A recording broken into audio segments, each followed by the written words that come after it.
Rain stitched itself to the tall windows of the Hale mansion. The corridors smelled of lemon polish and distant coffee. Footsteps echoed, then hushed. Evelyn paused at the threshold of the nursery suite. New maid. New uniform. Old habit of listening. She smoothed her apron, exhaled slowly, and stepped inside. Robert Hale stood beside the window in a dark suit. "You'll follow the routine," he said without turning. "No experiments." His voice was clean, expensive, tired. Ms. Hart, the head nurse, clicked her pen against a clipboard. "Predictability is everything. No loud sounds. No sudden touch. Absolutely no perfume." Her bun was tight. By the window sat Michael, 9, slender, serious. A wheelchair framed his small body. Soft hair brushed his eyebrows. His gaze drifted toward the gray garden where a fountain whispered under rain. The files said autistic. The files said born paralyzed. The files felt like granite. Evelyn crouched to the boy's height without entering his space. "Hi, Michael," she said, voice low, warm. "I'm Evelyn. I'm here to learn you." "Learn him." Ms. Hart frowned. "People are languages," Evelyn answered. "Some of us were never taught to read." A clock ticked, the chandelier hummed, a vent sighed. Silent moment. Michael's fingers rested like fallen leaves. Evelyn noticed the tiniest tremor at his thumb when the medication dispenser in the corner glowed green. A vertical row of cartridges waited. The screen blinked, 8 o'clock dose confirmed. The air felt flatter, as if the machine pressed it down. Robert checked his watch and slipped a phone into his pocket. "I'll be in the study," he said. "Call if anything." He stopped on the word, swallowed it, and left. Evelyn studied the room. Bright overheads, shiny floors, buzzing vent, the soft hiss of rain, the faint repetitive beep from the dispenser as it cooled. She dimmed the curtains a fraction. The light softened, shadows lost their edges. The boy's lashes quivered. "Do you like quiet?" she whispered. She placed a piece of cotton on his tray, color of sea foam, nothing threatening. No touch, only presence. "It's soft. Like clouds." In the hallway, a vacuum roared to life. Michael's fingers tensed, almost invisibly. The vacuum switched off. His shoulders sank again. Evelyn filed the reaction away, one small fact, saved for later. Ms. Hart returned with braces. "Time to check tone," she said. Her hands were practiced, efficient, a metronome for duty. Michael's stare slid past her like a leaf on water. Evelyn stepped so her shadow wouldn't cross his tray. She slowed her breathing. When the dispenser chirped a tiny status beep, his index finger flicked once, one raindrop against still water. "Michael?" she asked, keeping her voice a feather. Nothing more moved, but she had seen it. She was sure. Do you ever notice a detail so small you're scared to believe it? Have you ever felt a house holding its breath, waiting for one true sound? By evening, thunder rolled far. The dispenser's log updated itself with smug precision. 2000 hours prep. 2100 hours dose. The green light pulsed, steady, strange. Evelyn watched his lids grow heavier after each cycle, watched the room grow quieter but not kinder. She kept a scrap of evidence. At the second before each beep, his lashes fluttered, as if expecting a storm. Expectation is also weather. She wrote once more in her notebook, listen to dawn, soften the room, and watch his hands closely. When all lights dimmed for the night, she stood to leave, then saw it, tiny as a heartbeat, the faintest tap of Michael's finger once against the tray. Before sunrise, fog hugged the hedges. The fountain whispered. Evelyn arrived with the quiet. She slipped into Michael's room without flipping the overheads. A thin seam of dawn along the curtains. "Good morning," she breathed. "It's just you and me." She set a metronome app on the tray, volume low, a steady tick. She did not touch him. She waited. Tick, tick. Michael's index finger lifted, fell. Lifted again. 2 taps for every 4 ticks. Evelyn didn't gasp. She mirrored the rhythm with a whisper. 2. The boy's lashes trembled, as if relief had weight. From the hall, soft shoes approached. Emma, the housekeeper, peeked in. "Tea," she mouthed. Evelyn shook her head. Emma closed the door. A minute later the medication dispenser brightened. The screen prepared itself like a tone-deaf butler. Prep 5 o'clock. Dose 6 o'clock. Confirm 6:05. Evelyn frowned. Last night it had flashed 2000 hours, 2100 hours. Zurich time still hitchhiking? A split clock inside the box? She bent to Michael, voice no heavier than breath. "If you like this quiet, 1 tap." He tapped once. "If the machine is hard for you, 1 tap." He tapped once. "If lights hurt, 2 taps." 2. Careful. She wrote in her notebook, "Quiet helps, machine noise hurts, glare hurts." The door clicked. Ms. Hart entered, a small thundercloud of purpose. "Why is it dark?" "He does more in soft light," Evelyn said. "Watch." She dimmed the metronome screen. The finger moved anyway, steady as rain on a pond. Ms. Hart's eyes softened, then steeled. "We don't adjust without orders." "Then let's collect evidence for orders," Evelyn replied. "We can be careful and curious at the same time." By 8, the house woke. Downstairs a grinder wailed. Sophia, a speech intern, hunted for coffee.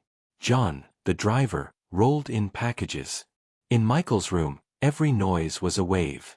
She set a folded towel under the tray. She closed the vent to stop the buzz. She pulled the curtains to gray. Michael's fingers regained a whisper of motion. She mouthed, "Yes."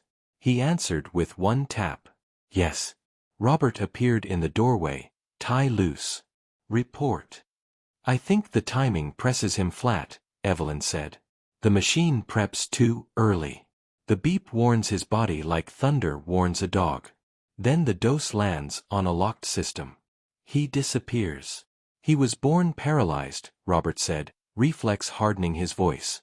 "Maybe he was born into a world that never matched him," Evelyn said gently. "That's not the same thing."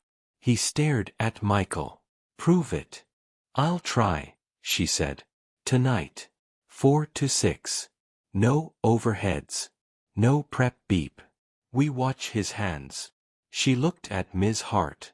"Together." The nurse folded her arms, then nodded. "Together." Rain leaned against the window. Silent moment. Evelyn raised one more small experiment. "Michael, 1 tap for Dad." A beat. Then tap. Robert's throat worked. He moved closer but didn't touch. 2 taps if you want the curtain open more. 2 taps. Evelyn opened it a finger's width. The garden brightened just enough. The boy's breathing smoothed.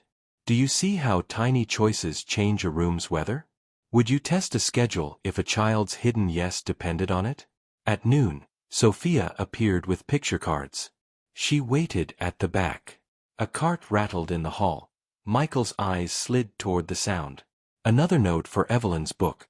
"Patterns invite him. Abrupt noise pushes him under." When the house finally went still after dinner, the dispenser's screen flashed a smug, "Prep in 9 hours," and Evelyn circled the time like a hunter who had finally found the tracks. Quick pause. If this story matters to you, help it reach someone who needs it. Tap red heart, like and subscribe, and share it with a friend who believes small observations can change a life. Your support keeps these human stories alive. Night pushed the city into soft focus. The mansion settled into smaller noises, the drip of a sink, the elevator's low sigh, the fountain counting coins of rain. Evelyn prepared the room like a stage for a whisper. She angled a floor lamp toward the ceiling and left the overheads off. She lined the tray with felt to kill the metallic ring. She taped a folded card over the dispenser's tiny speaker, not to break it, only to hush it. Ms. Hart watched, arms crossed, skepticism slowly giving way to interest. 4 to 6, Evelyn said. "We film hands, not faces. We log everything. Robert leaned in the doorway, sleeves rolled, jaw unarmored for once. "I'll stay," he said. "If that's allowed." "It's wanted," Evelyn answered. At 4:40 a.m., the house was a chapel. A soft storm paced the windows. Evelyn started the camera. A red dot blinked. She placed her phone on the tray with the metronome muted to a visual pulse. No sound, only a gentle flash, slow as a heartbeat. "Michael," she whispered. "1 tap for yes." She tapped once on the tray. 2 for no. 2 taps. 3 for again. 3 taps. She waited. A minute. 2. Silent moment. His index finger rose, fell. 1 tap. "Yes. Are you okay?" 1 tap. "Does the noise hurt?" 1 tap. "Do the bright lights hurt?" 2 taps. "No." "Does the beep hurt?" 1 tap. "Yes." They looked at the dispenser. The display glowed 4:59 prep cycle. The covered speaker responded with a muffled chirp, surprised to find itself gagged. Michael startled but didn't vanish. His hand hesitated, then tapped once, hard, as if to say keep going. Evelyn wrote, "Beep muffled, startle without shutdown." At 5:30, when nothing else demanded him, the boy's finger found a small rhythm again. Evelyn matched it with the smallest sound, her own steady breath. Ms. Hart's voice softened to a murmur. I see it," she said, almost to herself. At 6 o'clock, the scheduled dose readied itself. Evelyn delayed it on screen by 30 minutes. The machine allowed a safe window. Dr. Chen had left permissions after a midnight call. The green light blinked reproachfully. The room stayed dim. The boy stayed present. Robert took a step closer, but stopped before his shadow crossed the tray. "Can I ask him?" "Ask small," Evelyn said. Robert swallowed. "Michael, do you want me here?" The answer came, a single, steady tap. "Yes." Robert closed his eyes like a man forgiven. The camera caught the fingers rise, the delay, the choice. It also caught the fountain stuttering outside, rhythm broken. Michael flinched. Evelyn lifted a hand, palm open, not touching. "Wait with me," she murmured. The flinch passed like a short cloud. At 6:30 the dose slid. The effect was gentle, not a hammer. Michael's hand slowed but didn't drown. He tapped 3 times, again, and Evelyn tapped the same, smiling. Again. "Prove it," Robert had said. Now the proof glowed on the small camera screen and lived in his steadier breath. "Do you feel how the night can be a teacher when we stop shouting instructions at it? Have you ever tried doing less and found the person you love could do more?" Ms. Hart cleared her throat, eyes bright. "We'll need the doctor. And the programming fixed. And a new policy for lights, vents, noises." She looked at Evelyn, astonished at the sentence in her mouth. "We learn him." The son pushed a thin coin of gold across the rug, and Michael's hand drifted to his father's knuckles, tapped once, then curled there, as if a word he needed had finally learned how to land. Morning smelled of wet leaves. Dr. Chen joined on video, glasses fogged from his own kettle. Sophia stood in the doorway with picture cards, unsure whether to be brave or invisible. Emma slipped in with a lamp with a linen shade like dawn. Evelyn presented what the night had taught. The camera clip. The log times. The note about the prep beep. Michael's hand kept language when noise was hushed and the dose delayed. Dr. Chen listened without defending the system. "We adjust," he said. "Disable prep alarms. Allow a 30-minute dose window. Side lighting only. Vent closed. No overheads. Everyone whispers." Ms. Hart, who had lived inside rules for years, nodded. "We can do that." They did. The room changed first, rug under wheels, felt under tray, towel under metal, lamp against wall. Emma oiled the hinge. The door learned to keep a secret. John rerouted deliveries away from morning. Robert placed his phone face down, silenced. The dispenser sulked in quiet green. "Michael," Evelyn said, "does this feel better?" 1 tap. "Yes." Want to try the tablet? He looked at it, not away. She offered only 3 big buttons. Yes, no, again. He tapped yes with the side of his finger. Sophia moved to the corner and exhaled. I have rhythm cards, she said softly, showing drawn dots that matched beats. We can play a copy game when he's ready. Show him, not at him, Evelyn said. Sophia nodded and laid 1 card on the tray. ... Space. Evelyn tapped the pattern slowly on the wood. Michael's finger mirrored it after a pause. ... Space. ... The room didn't cheer. It smiled. Robert swallowed hard. Buddy, he said, voice rough. I'm here. Michael's hand searched, then landed on Robert's wrist, feeling bone and pulse. The pulse matched the metronome's visual breath. He tapped once on the watchband. Yes. Robert laughed the smallest laugh, and then pressed his mouth shut like a man learning to live in a library. The new schedule held. At 10 o'clock, a dose. At 10:30, a window of wake. Sophia guided a tiny call and response. Evelyn added a weighted lap pad. Emma set an orange on the sill and rolled it back and forth with the slow confidence of the tide. Michael tracked it with his eyes. The fountain outside kept time, company now, not threat. Who wrote "Born Paralyzed" in those charts? Robert asked quietly. People who saw stillness and decided it meant emptiness, Evelyn said. They were wrong.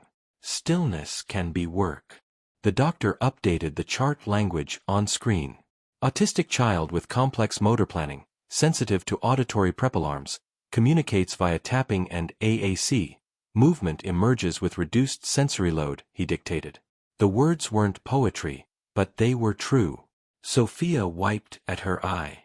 Do you hear the difference between changing a person and changing the weather around them? Which one do we reach for first in our own homes? Near noon, a gust knocked rain from the leaves and spattered the glass. Michael startled, then recovered. His finger tapped 3 times, again. Sophia smiled and laid down a new rhythm. He answered a beat late, then right on time. Ms. Hart lowered her clipboard, no longer needing it like a shield. Evelyn knelt so her shadow did not cross the tray. She spoke as if telling a secret to the room itself. We're going to write a new first line. As the sun slid across the floor, Michael lifted his whole hand, slow, deliberate, and pushed the yes button with the softest thud, a sound like a door unlatching from the inside. The days that followed were not a montage of miracles. They were bricks and weather, quiet mornings, adjusted timing, doses that met a body ready to meet them, small routines stacked like warm towels. Robert arrived earlier now, tie forgotten. He read from a book about trains, voice steady. Blue engine or red? He asked. Michael tapped once for yes when Robert pointed to blue, twice for no at red, then 3 times, again, because repetition made the world safe. Robert laughed and kept reading, letting silence be part of the conversation. Ms. Hart transformed in front of everyone. She still held her clipboard, but it sat like a notebook now. Side light on, she'd remind Emma. Vent closed. She coached new staff. Kneel where your shadow won't cover his hands. She said Evelyn's line with pride. We learn him. Sophia added 4 more buttons to the tablet. Quiet, noise, dad, outside. Michael hit quiet often, then dad, then again, making little sentences out of taps. The fountain's hush became part of his grammar. When a blender roared, he hit noise and pressed his hands under the weighted pad until the wave passed. Evelyn kept collecting proof of small truths. Orange peel could open his attention like a door. A cotton square soothed. The metronome's visual pulse could be replaced by Robert's breathing when the battery died. She started a slim binder titled Early Minutes, filled with timestamps and tiny observations. At 6:14, he smiled at sparrow scratches on the sill. Do you remember when doing less was bravest? Could we design rooms with the same care we design machines? With Dr. Chen, they rewrote the chart's first sentence. Born paralyzed became something truer. Autistic child with complex motor planning. Movement emerges in low-stim environments. communicates via AAC and rhythmic tapping. The medical team updated the dosing windows. The manufacturer patched the dispenser's prep logic after Robert's legal team forwarded the evidence. John set new routes. Emma put felt under every tray in the house. The elevator doors slowed their close. The hall received soft runners. Even the chandelier learned to hum a little less. One afternoon, Sophia brought Henry the therapy dog to the doorway and waited. Michael watched the dog's collar jingle, a pattern, not a blast. He tapped once, yes. Henry came closer and sat. Michael's hand hovered, then landed on warm fur. The dog exhaled, waiting too. Robert looked at Evelyn. How do I deserve this? You don't, she said, smiling. You receive it and keep earning it. He kept earning it. He funded a wing at the Children's Hospital for low-stim rooms. He asked Ms. Hart to lead a training series called Early Minutes, Sophia assisting. He put Evelyn in charge of the program's heartbeat, the listening part, because titles had no word for it. She still wore the uniform sometimes for its deep pockets. But the role had changed. Family, translator, witness. She kept the room small and the hope honest. One evening, rain went soft as breath. The fountain counted without hurrying. Robert knelt to eye level. Buddy, want the window? Michael tapped yes. Evelyn rolled it open a hand's width. Cool air carried wet leaves, distant tires, and the thin call of something winged. Michael pointed, not perfectly, but enough. The tablet spoke a tinny word. Outside. They went, to the veranda's threshold, under the awning, safe. Rain braided the garden. A sparrow landed. Michael tapped 3 times, again, and the sparrow obliged by shaking itself, droplets glittering like small laughter.